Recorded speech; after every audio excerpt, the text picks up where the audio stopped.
সবাইকে নমস্কার জানিয়ে আমি আরও একটা বড় রান্নার ব্লগ ভিডিও নিয়ে হাজির হয়েছি।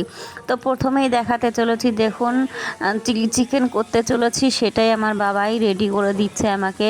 প্রথমেই আমি মাংসের মধ্যে লবণ, soya sauce, chilli sauce, tomato sauce, তারপরে ওর মধ্যে কর্নফ্লাওয়ার দিয়ে আমার বাবাই ম্যারিনেট করে রেখে দিচ্ছে। আবার তার মধ্যে আবার একটু দিল হলো কাশ্মীরি লঙ্কার গুঁড়ি, একটু কালার হওয়ার জন্য, আর একটু জিরার গুঁড়িও দিয়ে, যাই হোক ও ভালো করে সেটাকে ম্যারিনেট করে দিচ্ছে। ওর ভীষণ পছন্দ করে এইগুলো করতে, আমাকে হেল্প করতে, নিজেও রান্না করতে জানে, টুকটাক অনেকটাই জানে।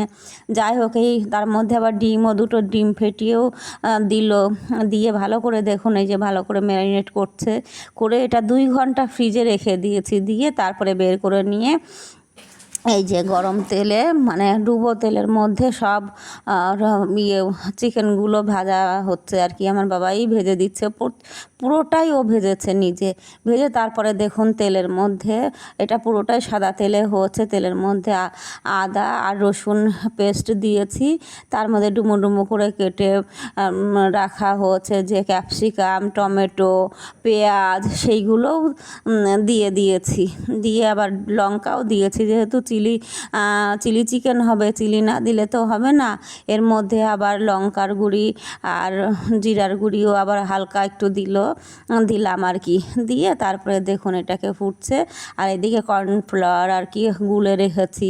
গুলে যেই গ্রেভিটা ছিল তার মধ্যে মশলার, সেইগুলোর মধ্যে মিশিয়ে এই যে দিলাম। দিয়ে তারপরে এবার ভেজে রাখা চিকেনগুলো দিয়েছি। দিয়ে তারপরে কর্নফ্লাওয়ার আর একটু ছিল জলটা, সেইটা দিয়ে দিলাম। দিয়ে এটা ভালো করে ফুটিয়ে নিয়েই রেডি আর কি গরম গরম চিলি চিকেন। তারপরে ফ্রাইড রাইস করব। পাশে ফ্রাইড রাইসের সমস্ত জিনিসগুলো রেডি করেই রেখে দিয়েছিলাম। তো গরম জলে হ্যাঁ, দারচিনি, এলাচ, এই তেজপাতা, এইগুলো সব গরম জলের মধ্যে ফুটিয়ে নিয়েছি। নিয়ে তার মধ্যে লবণও দিয়েছিলাম। দিয়ে তার মধ্যে ঘন্টাখানেক চাল ভিজিয়ে রেখেছিলাম, বাঁশকাঠি চাল, সেই চালটা গরম জলের মধ্যে, ফুটানো গরম জলে দিয়ে সে ভাতটাকে রেডি করে রেখেছি। দিয়ে এবার তার মধ্যে দেওয়ার জন্য কাজু, কিশমিশ, ক্যাপসিকাম আর এই যে গোটা মানে মশলাগুলো আর কি, ওই যে ঘি গরম করে নিয়েছি, পুরোটাই ঘিয়ে তৈরি হয়েছে আর কি।